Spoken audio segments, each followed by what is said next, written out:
Good Tuesday evening and welcome to the NCWLIFE Evening News. I'm Grant Olson. Before we get to today's top news stories, let's take a quick look outside our once again very hot weather window as we take a trip up north, up to Leavenworth, and there at the bottom of the screen there, and that beautiful shot is our Blag Mountain Sky-Fi Tower camera looking down at the beautiful Upper Valley and Leavenworth. Just a few clouds along the horizon today, but boy, not enough clouds and not enough smoke out there to keep our temperatures down. We were well above normal this afternoon, and this trend is going to continue, folks. We will see a hot day the rest of today, tonight, once again on Wednesday too, and there you have it. 99 today for Wenatchee, 99 tomorrow, and then we will cool off a little bit on Thursday, if you can call it that, to about 95 degrees. And I'll tell you what, you folks in Moses Lake, you're steaming over there. 101 today, possibly 101 predicted tomorrow, and then 96 degrees for Thursday. Be careful if you are sensitive to heat and warm temperatures out there, because we're going to see it for at least another couple of days, and then big changes to tell you about, and we'll do that coming up a little bit later on. And now a few of the stories we're following for you tonight. Wenatchee police say a suspected drunk driver was arrested last night after she admitted to striking several parked cars in a residential neighborhood. 3 lightning-caused fires smoldering in the wilderness near Leavenworth could make for hazy, if not smoky, conditions in the area in the days ahead. And we have a wrap on the huge Watershed concert at the Gorge held this past weekend. But first, we begin tonight. A fire destroyed an unoccupied 2-story house on Wenatchee's south side last night. Crews were called out around 10:30 p.m. The older wooded frame structure was located on Marsh Street. Officials say the flames were intensified after 2 propane tanks started to vent gas. The house and a detached shed were a total loss, along with all the contents of the building. A neighboring garage was also damaged. The cause is under investigation. Crews from Chelan County Fire District 1 and Douglas County Fire District 2 all responded. The fire was reported out shortly before 1 a.m. this morning. Wenatchee police say a suspected drunk driver was arrested last night after she admitted to striking several parked cars in a residential neighborhood. Captain Edgar Reinfeld says officers were called out around 10:30 p.m. to a report of a hit-and-run collision. Officers responded to residents on the 700 block of Monroe Street, where they contacted a male who said his girlfriend had been driving and she was in a wreck and was inside the house. She was contacted almost immediately, and this was Brooklyn Rather, 23 years old, of Wenatchee, who readily admitted to drinking a lot and was obviously intoxicated and also driving. As officers began checking around, they located 2 vehicles that had been hit in the 1000 block of Ormiston Street, a Dodge pickup and a utility trailer that both took some pretty decent damage, along with Rather's vehicle, which had heavy damage to it. Received one other report of some people who were out working on a car, and the Rather's vehicle had come very near them at high speed in the neighborhood after the first collision, but before coming to a stop here in the 700 block of Monroe, where she was contacted. 3 lightning-caused fires smoldering in the wilderness near Leavenworth could make for hazy, if not smoky, conditions in the area over the days to come. The U.S. Forest Service said visitors in the Alpine Lakes wilderness may see smoke from the South Fork Creek and Index fires. They're about a mile apart and 12 to 14 miles west-northwest of Leavenworth.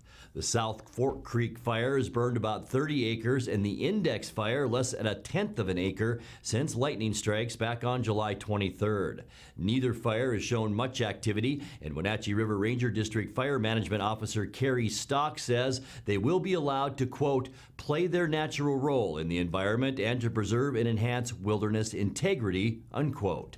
A third fire, the Maple Creek fire, is in the Chihuahua drainage about 29 miles northwest of Leavenworth. It also was started by a July 23rd lightning strike, and the Forest Service is working to contain it within the footprint of the 2003 Maple fire. Thus far, it has shown little activity since first being spotted as a signal snag burning. Well, one of the busiest times of the year for the Grant County Sheriff's Office came this weekend at the Gorge with the 3-day country music festival known as Watershed. Here with more details from the festival is NCWLIFE's Kyle Montgomery. It was pretty much a typical watershed weekend for the Grant County Sheriff's Office as deputies responded to 84 calls at the three-day Gorge Amphitheater Country Music Festival last weekend. Leading the way were 10 assault reports, 10 disturbance calls, and 10 reports of trespassing. About 25,000 people attended the annual festival that began Friday afternoon and ended Sunday evening. There were 5 theft reports and 1 report of a female with a knife that proved unfounded. The Sheriff's Office reports that the numbers were very much similar to previous watershed weekends. With NCWLIFE, I'm Kyle Montgomery. Thank you, Kyle. Coming up next, a reminder that primary election ballots are due by 8 o'clock tonight. Chelan County Commissioners have created a new position to oversee the county's future economic development. And it was 40 years ago today when a rail car carrying volatile material exploded at a switching yard in South Wenatchee. I'm Grant Olson, and you're watching the NCWLIFE Evening News.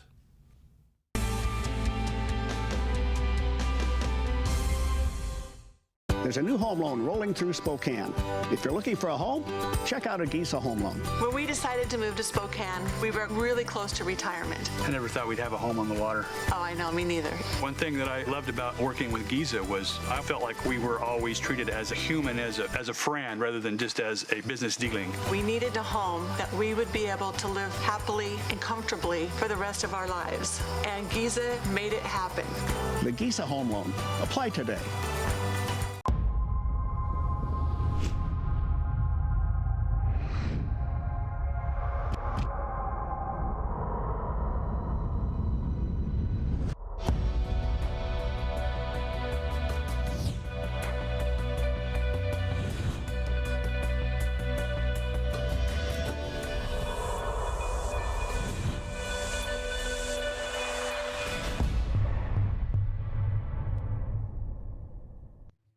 With 15,000 square feet to explore, you'll find something special at the Antique Mall at Cashmere.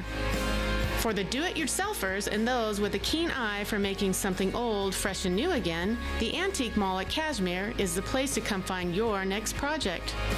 From the coin enthusiasts to avid collectors, Antique Mall at Cashmere has treasures in every corner. Come find your treasure today. Antique Mall at Cashmere's friendly staff is here to help.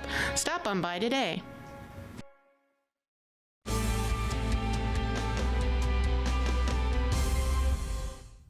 Welcome back. In another news, remember, primary election ballots are due by 8 o'clock tonight. They must be postmarked by today, but the safer bet at this point is to turn your ballot in at the county elections office or deliver them to one of your county's drop boxes. This is the first election in which you can register to vote right up until 8 o'clock election night. That must be done at your county courthouse.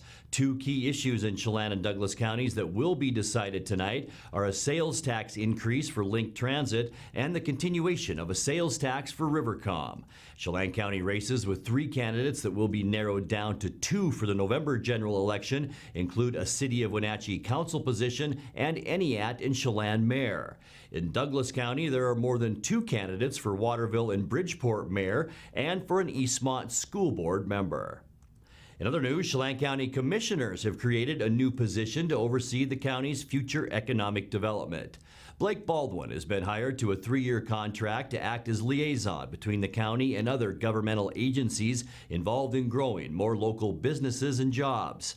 Commissioner Kevin Overbay acknowledges that some have criticized the new position as unnecessary and competes with work being done by the Chelan-Douglas Regional Port Authority. When you take a look at the port, the port, of course, is for Chelan County, but they're actually doing their functional consolidation with Douglas County. Over the years, we've taken a look at where the development has occurred, the economic development has occurred, just recently, both in the city of Wenatchee as well as in Cashmere. So it's not been necessarily the unincorporated portions of the county.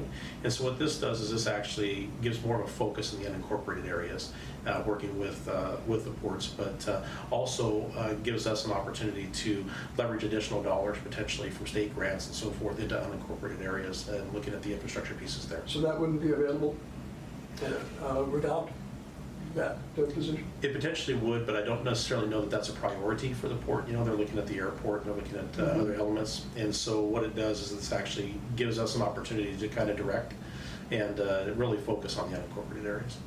Baldwin is a Wenatchee Valley native who'd been working for Governor Jay Inslee's administration as Regional Outreach Coordinator for Central and Eastern Washington. His annual salary is $84,548. Well, it was 40 years ago today when a rail car carrying volatile material exploded in a switching yard in South Wenatchee. More than 70 people were cut by flying glass as windows broke throughout the Wenatchee and East Wenatchee areas. 3 people were killed in the blast, which left a 30-foot hole in the ground. It would take weeks to sort out the damage, which included 100 destroyed rail cars, houses knocked off their foundations, a semi-trailer torn apart, and a roof damaged by railroad shrapnel that flew across the Columbia River. Chaos in Wenatchee 40 years ago today. You're watching the NCWLIFE Evening News. Coming up next, tonight's features story and your complete local weather forecast. That and much more still to come on the NCWLIFE Evening News. Stay with us.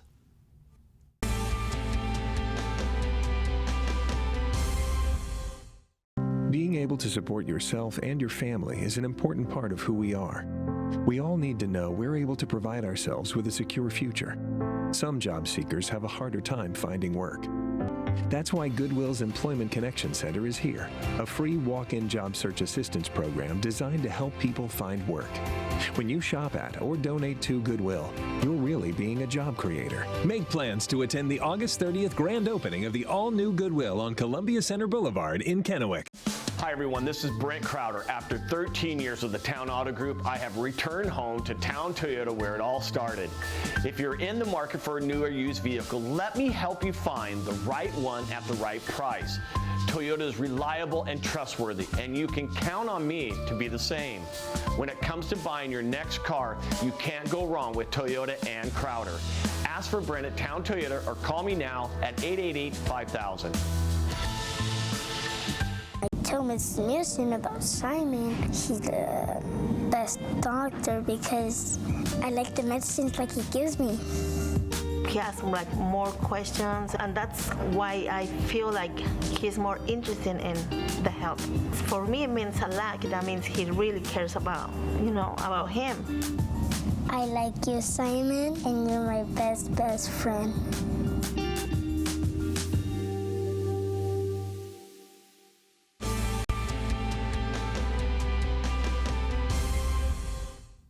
And welcome back to the NCWLIFE Evening News. In tonight's features story, NCWLIFE producer Caitlin Heddersheet brings us a report from a roundtable this morning where Senator Patty Murray visited with local leaders to discuss the digital divide here in north central Washington.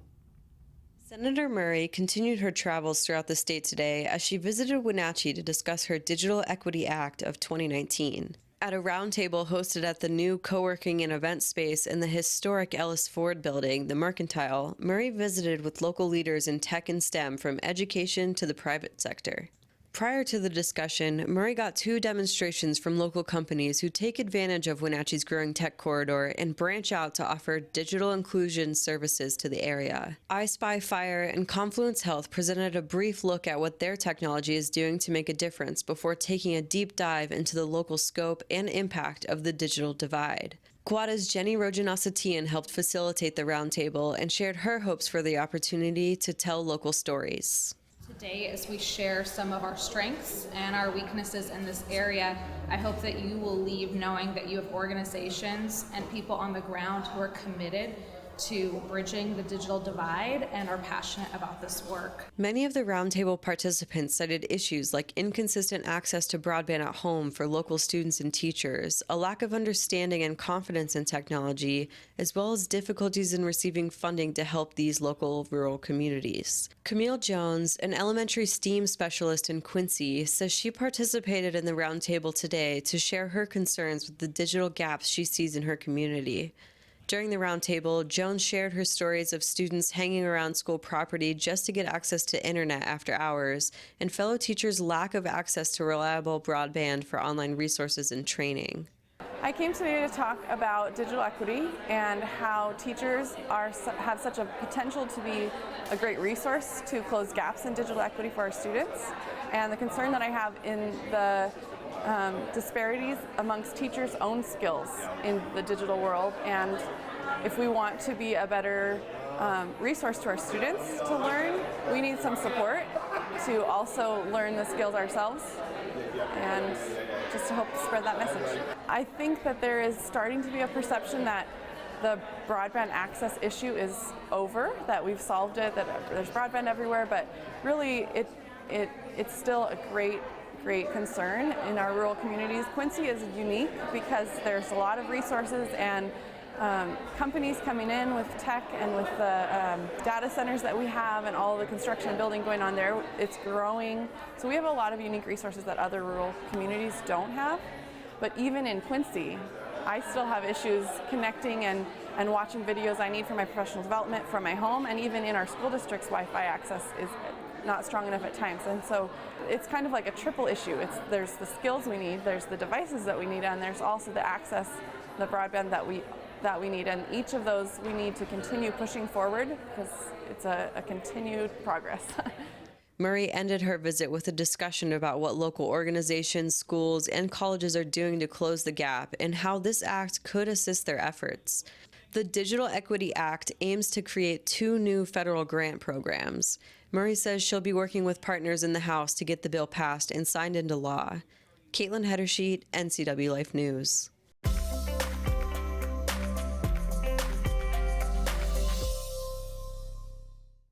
Time now for a check of your North Central Washington weather forecast. Lots to get to today, but before we get to those details, what a beautiful look outside our weather window today up in the Upper Valley. Blag Mountain is our location today, and our Sky-Fi tower camera showing Leavenworth down below, and Mother Nature framing a beautiful picture for us today with a few clouds out there and lots of hot temperatures. We did see plenty of sun, and those hot temperatures will continue. We're seeing a lot of smoky conditions out there as well, and we'll get to why we're seeing that in a second. But high temperatures today, not enough smoke to keep us down from almost reaching 100 degrees. We still might get there. That's unofficial at 99 degrees at news time. 89 is where we should be for this time of year, so about 10 degrees over our normal high temperature. Look at that low this morning, 70 degrees, also well above where we should be at 63. Record high today, 103 degrees. That was set in 1972. We almost got there.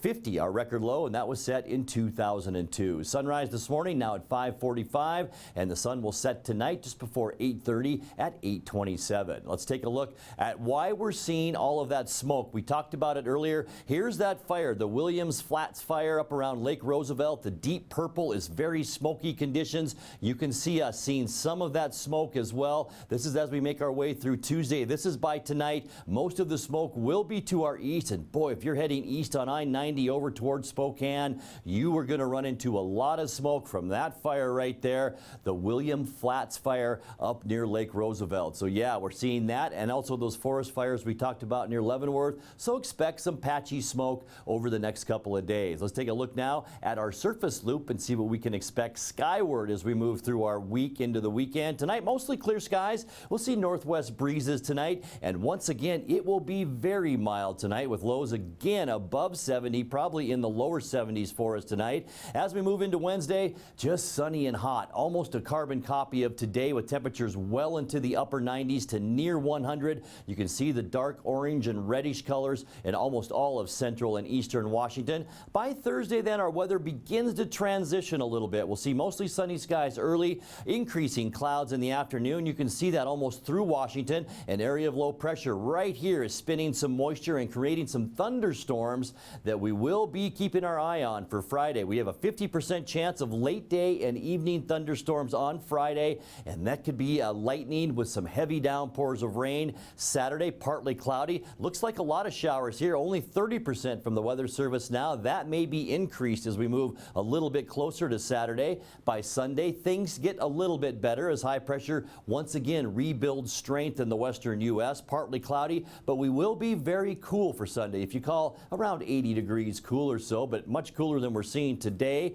by Monday as we kick off our next work week. Not bad at all. Sunny and mild. Look at all of the clear skies over into Washington and almost all of the western United States. And that's the way we will stay past Monday into the middle part of next week. Let's take a look now at your quick lube and tune 7-day forecast. There's that beautiful low temperature tonight of 72 degrees. 99 our expected high for Wednesday. Will we reach 100? We'll have to wait and see. 95 on Thursday, 90 on Friday. You can see the trend. It's cooling down as we make our way into the upcoming weekend. By the time we get into Saturday, partly cloudy, a 40% chance of thunderstorms, and 82. Only 80 for our high temperature on Sunday, and then back up closer to normal by Monday with sunny skies and 85 degrees. And that's a look at your local weather forecast. Coming up next, tonight's sports report with Eric Granstrom and more as the NCWLIFE Evening News continues right after this.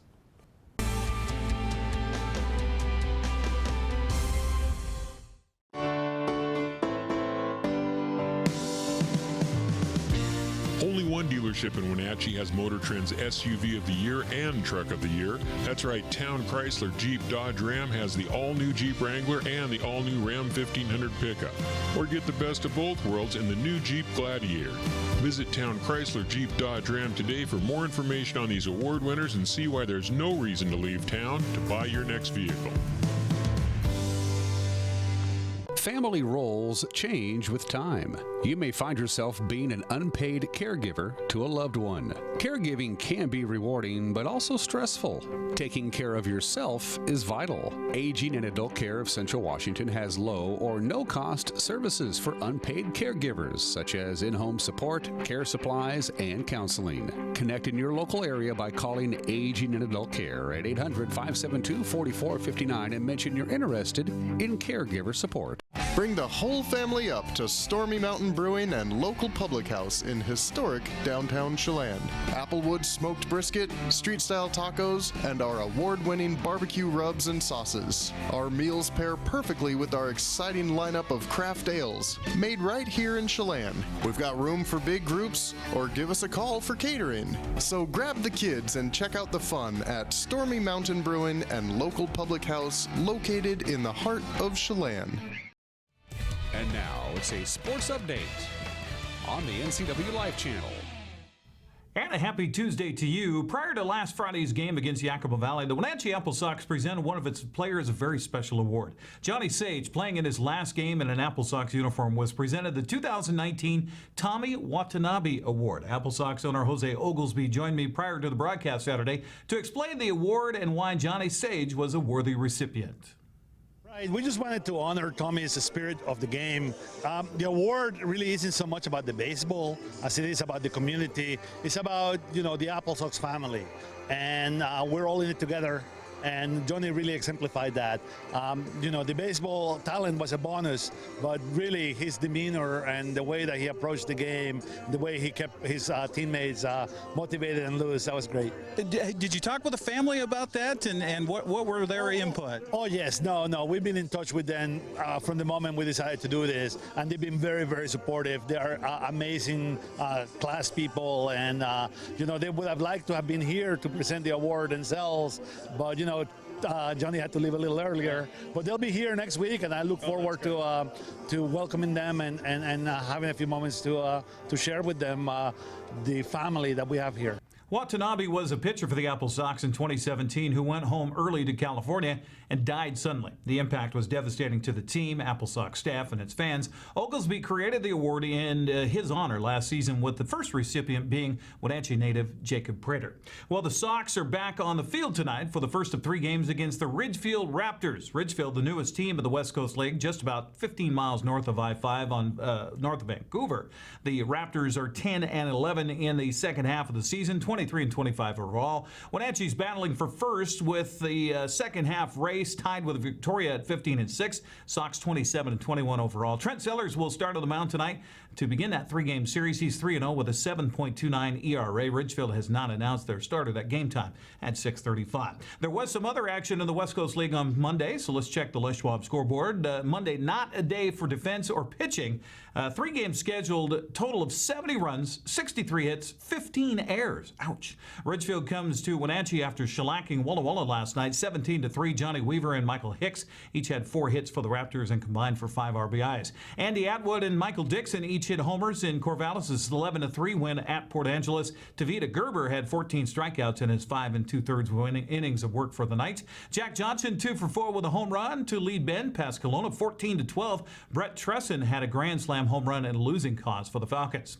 With Wenatchee and Victoria both idle last night, standings have not changed much in the North Division. Sox and Harbor Cats tied for first at 15-6. Port Angeles 3.5 back at 12-10. Ridgefield's currently third in the second half standings of the South Division. Corvallis running away with the second half at 15-6. Portland is second at 11-10. Ridgefield and Cowlitz both 10-11, 5 games back of first. So with the first half winners of the West Coast League's North Division and South Divisions, Victoria and Corvallis leading the second half standings, all comes down to the overall records. Wenatchee good shape at 27-21, 3.5 games in front of Bellingham and 5 in front of Port Angeles. Again, Sox magic number is 3.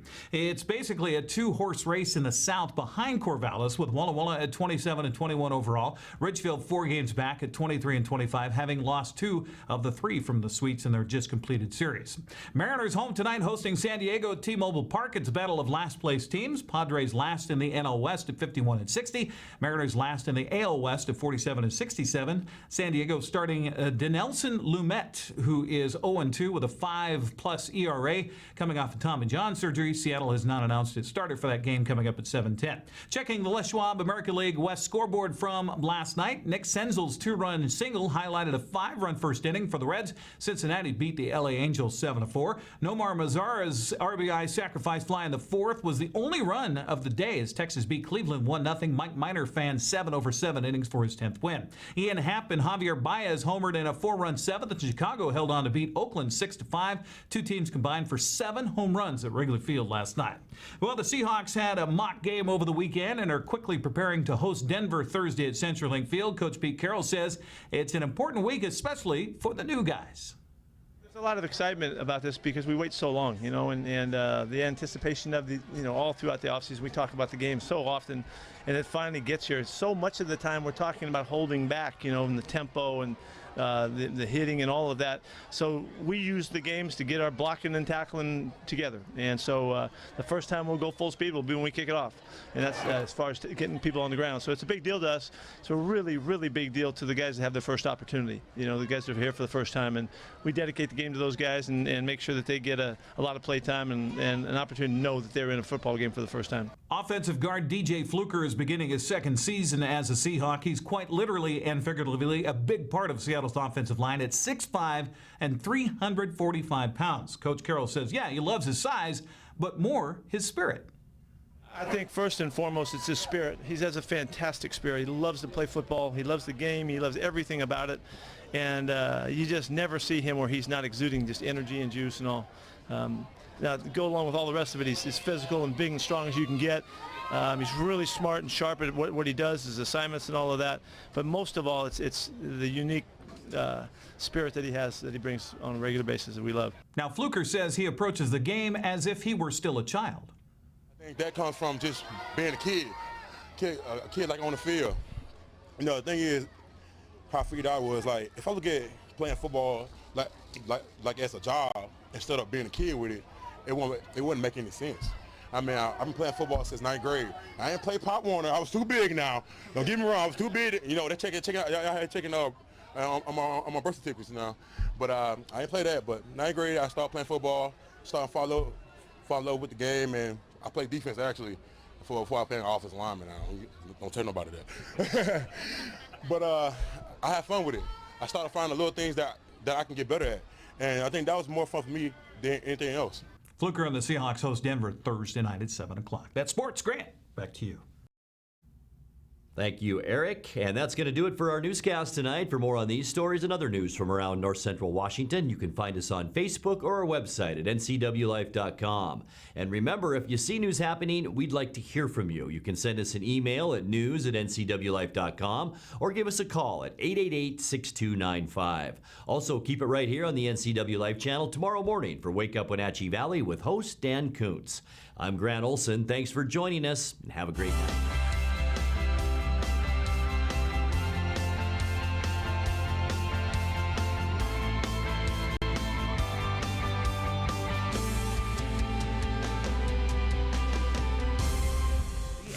NCW Life Channel is your home for local news, local weather, and events including live local high school sports.